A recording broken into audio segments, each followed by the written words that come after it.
ओम शांति 15/7/2024 प्रातः मुरली। ओम शांति। बाप दादा मधुबन। बाबा आज कह रहे हैं, मीठे बच्चे, देह अभिमान आसुरी कैरेक्टर है, उसे बदल दैवी कैरेक्टर्स धारण करो तो रावण की जेल से छूट जाएंगे। मीठे बच्चे, देह अभिमान आसुरी कैरेक्टर है, उसे बदल दैवी कैरेक्टर्स धारण करो तो रावण की जेल से छूट जाएंगे। प्रश्न: हर एक आत्मा अपने पाप कर्मों की सजा कैसे भुगती है? उससे बचने का साधन क्या है? उत्तर: हर एक अपने पापों की सजा एक तो गर्भ जेल में भोगते हैं, दूसरा रावण की जेल में अनेक प्रकार के दुख उठाते हैं। बाबा आया है तुम बच्चों को इन जेलों से छुड़ाने, इनसे बचने के लिए सिविलाइज्ड बनो। ओम शांति। ड्रामा के प्लान अनुसार बाप बैठ समझाते हैं। बाप ही आकर रावण की जेल से छुड़ाते हैं, क्योंकि सब क्रिमिनल पाप आत्माएं हैं। सारी दुनिया के मनुष्य मात्र क्रिमिनल होने के कारण रावण की जेल में हैं। फिर जब शरीर छोड़ते हैं तो भी गर्भ जेल में जाते हैं। बाप आकर दोनों जेल से छुड़ाते हैं। फिर तुम आधा कल्प रावण की जेल में भी नहीं और गर्भ जेल में भी नहीं जाएंगे। तुम जानते हो, बाप धीरे धीरे पुरुषार्थ अनुसार हमें रावण की जेल से और गर्भ जेल से छुड़ाते रहते हैं। बाप बताते हैं, तुम सब क्रिमिनल हो रावण राज्य में, फिर राम राज्य में सब सिविलाइज्ड होते हैं। कोई भी भूत की प्रवेशता नहीं होती है। देह का अहंकार आने से ही फिर और भूतों की प्रवेशता होती है। अब तुम बच्चों को पुरुषार्थ कर देही अभिमानी बनना है। जब ऐसे लक्ष्मी नारायण बन जाएंगे तब ही देवता कहलाएंगे। अभी तो तुम ब्राह्मण कहलाते हो।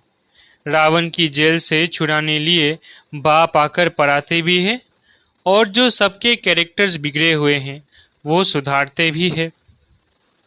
आधा कल्प से कैरेक्टर्स बिगड़ते बिगड़ते बहुत बिगड़ गए हैं। इस समय है तमोप्रधान कैरेक्टर्स। दैवी और आसुरी कैरेक्टर्स में बरोबर रात दिन का फर्क है। बाप समझाते हैं, अब पुरुषार्थ कर अपना दैवी कैरेक्टर्स बनाना है, तब ही आसुरी कैरेक्टर्स से छूटते जाएंगे। आसुरी कैरेक्टर्स में देह अभिमान है नंबर 1। देही अभिमानी के कैरेक्टर्स कभी बिगड़ते नहीं हैं। सारा मदार कैरेक्टर्स पर है। देवताओं का कैरेक्टर कैसे बिगड़ता है? जब वे वाम मार्ग में जाते हैं अर्थात विकारी बनते हैं, तब कैरेक्टर्स बिगड़ते हैं। जगन्नाथ के मंदिर में ऐसे चित्र दिखाए हैं वाम मार्ग के। ये तो बहुत वर्षों का पुराना मंदिर है। ड्रेस आदि देवताओं की ही है। दिखाते हैं देवता वाम मार्ग में कैसे जाते हैं। पहली पहली क्रिमिनलिटी है ही ये है। काम चिता पर चढ़ते हैं, फिर रंग बदलते बदलते बिल्कुल काले हो जाते हैं। पहले पहले गोल्डन एज में है संपूर्ण गोरे, फिर 2 कला कम हो जाती है। त्रेता को स्वर्ग नहीं कहेंगे, वो है सेमी स्वर्ग। बाप ने समझाया है, रावण के आने से ही तुम्हारे ऊपर कट चढ़ना शुरू हुई है। पूरे क्रिमिनल अंत में बनते हो। अभी 100% क्रिमिनल कहेंगे। 100% वाइसलेस थे, फिर 100% विशियस बने। अब बाप कहते हैं, सुधरते जाओ। ये रावण का जेल बहुत बड़ा है। सबको क्रिमिनल ही कहेंगे क्योंकि रावण राज्य में है ना। राम राज्य और रावण राज्य का तो उनको पता ही नहीं है। अभी तुम पुरुषार्थ कर रहे हो राम राज्य में जाने का। संपूर्ण तो कोई बना नहीं है। कोई फर्स्ट, कोई सेकंड, कोई थर्ड में है। अब बाप पढ़ाते हैं, दैवी गुण धारण कराते हैं। देह अभिमान तो सब में है। जितना जितना तुम सर्विस में लगे रहेंगे उतना देह अभिमान कम होता जाएगा। सर्विस करने से ही देह अभिमान कम होगा। देही अभिमानी बड़ी बड़ी सर्विस करेंगे। बाबा देही अभिमानी हैं तो कितनी अच्छी सर्विस करते हैं। सभी को क्रिमिनल रावण की जेल से छुड़ाए सदगति प्राप्त करा देते हैं।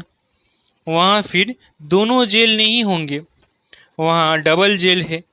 सतयुग में न कोर्ट है, न पाप आत्माएं हैं, न तो रावण की जेल ही है। रावण की है बेहद की जेल। सभी 5 विकारों की रस्सियों में बंधे हुए हैं। अपरम अपार दुख है। दिन प्रतिदिन दुख वृद्धि को पाता रहता है। सतयुग को कहा जाता है गोल्डन एज, त्रेता को सिल्वर एज। सतयुग वाला सुख त्रेता में नहीं हो सकता, क्योंकि आत्मा की 2 कला कम हो जाती है। आत्मा की कला कम होने से शरीर भी ऐसे हो जाते हैं।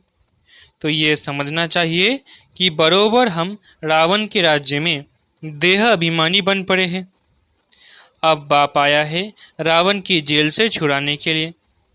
आधा कल्प का देह अभिमान निकलने में देरी तो लगती है, बहुत मेहनत करनी पड़ती है। जल्दी में जो शरीर छोड़ गए वो फिर भी बड़े होकर आए कुछ ज्ञान उठा सकते हैं। जितना देरी होती जाती है तो फिर पुरुषार्थ तो कर ना सके। कोई मरे फिर आकर पुरुषार्थ करे, सो तो जब ऑर्गन्स बड़े हो, समझदार हो, तब कुछ कर भी सके। देरी से जाने वाले तो कुछ सीख नहीं सकेंगे। जितना सीखे उतना सीखे, इसलिए मरने से पहले पुरुषार्थ करना चाहिए। जितना हो सके इस तरफ आने की कोशिश ज़रूर करेंगे। इस हालात में बहुत आएंगे, झाड़ वृद्धि को पाएगा। समझानी तो बहुत सहज है। बॉम्बे में बाप का परिचय देने के लिए चांस बहुत अच्छा है। ये हम सब का बाप है। बाप से वर्षा तो ज़रूर स्वर्ग का ही चाहिए। कितना सहज है, दिल अंदर गदगद होना चाहिए। ये हमको पढ़ाने वाला है, ये हमारी एम ऑब्जेक्ट है। हम पहले सदगति में थे, फिर दुर्गति में आए, अब फिर दुर्गति से सदगति में जाना है। शिव बाबा कहते हैं मामे कम याद करो तो तुम्हारे जन्म जन्मांतर के पाप कट जाएंगे।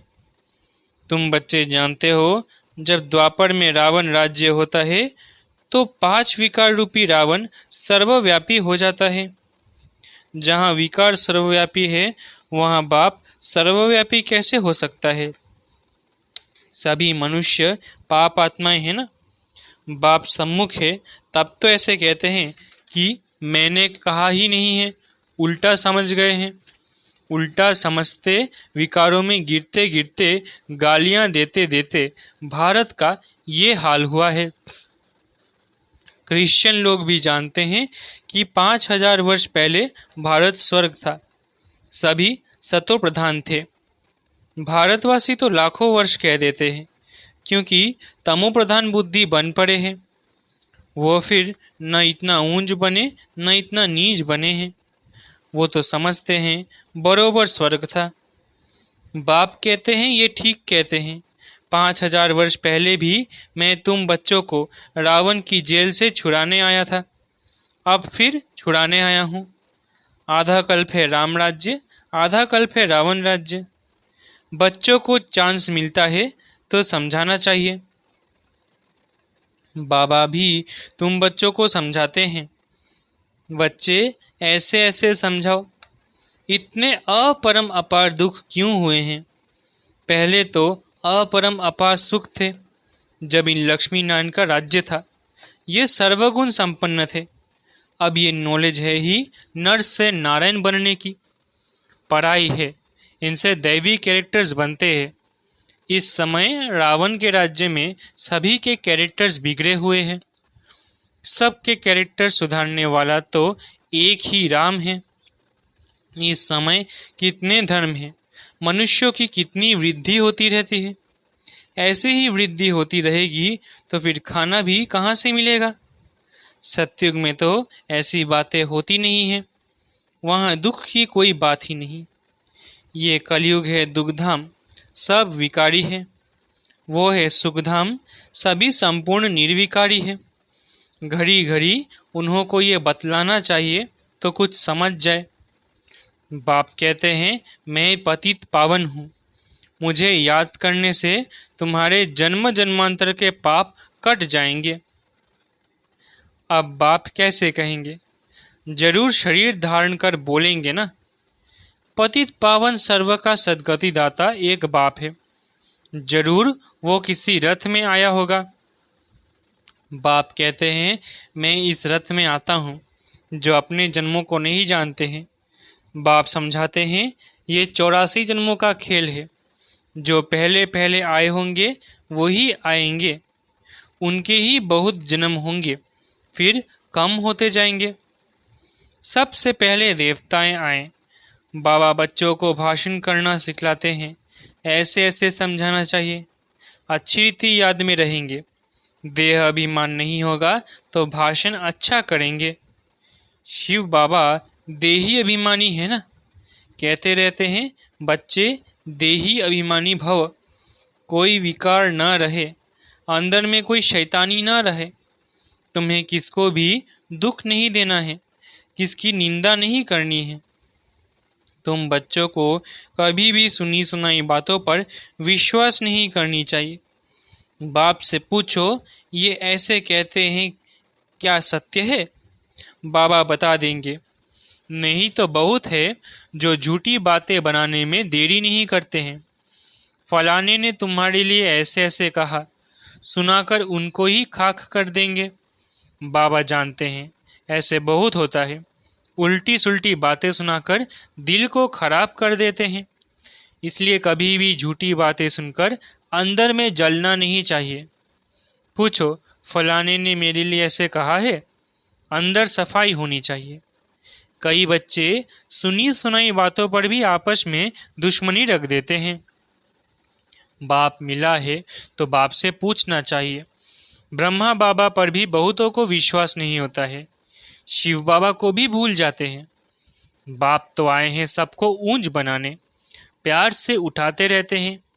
ईश्वरीय मत लेनी चाहिए। निश्चय ही नहीं होगी तो पूछेंगे ही नहीं तो रिस्पॉन्ड भी नहीं मिलेगा। बाप जो समझाते हैं उसको धारण करना चाहिए। तुम बच्चे श्रीमत पर विश्व में शांति स्थापन करने के निमित्त बने हो। एक बाप के सिवाय और कोई की मत ऊंच ते ऊंच हो नहीं सकती। ऊंच ते ऊंच मत है ही भगवान की, जिससे मर्तबा भी कितना ऊंचा मिलता है। बाप कहते हैं, अपना कल्याण कर ऊंच पद पाओ, महारथी बनो। पढ़ेंगे ही नहीं तो क्या पद पाएंगे? ये है कल्प कल्पांतर की बात। सत्युग में दास दासियां भी नंबरवार होते हैं। बाप तो आए हैं ऊंच बनाने, परंतु पढ़ते ही नहीं हैं तो क्या पद पाएंगे? प्रजा में भी तो ऊंच नीच पद होते हैं ना। ये बुद्धि से समझना है। मनुष्यों को पता नहीं पड़ता है कि हम कहाँ जाते हैं, ऊपर जाते हैं या नीचे उतरते जाते हैं। बाप आकर तुम बच्चों को समझाते हैं, कहाँ तुम गोल्डन सिल्वर एज में थे, कहाँ आयरन एज में आए हो। इस समय तो मनुष्य मनुष्य को खा लेते हैं। अब ये सभी बातें जब समझे तब कहें कि ज्ञान किसको कहा जाता है। कई बच्चे एक कान से सुनकर दूसरे से निकाल देते हैं। अच्छे अच्छे सेंटर्स के अच्छे अच्छे बच्चों की क्रिमिनल आई रहती है। फायदा नुकसान इज्जत की परवाह थोड़ी ही रखते हैं। मूल बात है ही पवित्रता की। इस पर ही कितने झगड़े होते हैं। बाप कहते हैं, ये काम महाशत्रु है, इन पर जीत पहनो तभी जगत जीत बनेंगे। देवताएं संपूर्ण निर्विकारी है ना। आगे चल समझ ही जाएंगे, स्थापना हो ही जाएगी। अच्छा, मीठे मीठे सिकिलधे बच्चों प्रति माता पिता बाप दादा का याद प्यारा गुड मॉर्निंग। रूहानी बाप की रूहानी बच्चों को नमस्ते। हम रूहानी बच्चों की रूहानी माता पिता बाप दादा को याद प्यार गुड मॉर्निंग और नमस्ते नमस्ते नमस्ते। शुक्रिया बाबा। धारणा के लिए मुख्य सार। पहला, कभी भी सुनी सुनाई बातों पर विश्वास करके अपनी स्थिति खराब नहीं करनी है। अंदर में सफाई रखनी है। झूठी बातें सुनकर अंदर में जलना नहीं है। ईश्वरीय मत ले लेनी है। दूसरा, देही अभिमानी बनने का पूरा पुरुषार्थ करना है। किसी की भी निंदा नहीं करनी है। फायदा, नुकसान और इज्जत को ध्यान में रखते हुए क्रिमिनल आई को खत्म करना है। बात जो सुनाते हैं उसे एक कान से सुनकर दूसरे से निकालना नहीं है। वरदान, त्रिकालदर्शी की सीट पर सेट हो, हर कर्म करने वाले शक्तिशाली आत्मा भव। वरदान, त्रिकालदर्शी की सीट पर सेट हो, हर कर्म करने वाले शक्तिशाली आत्मा भव।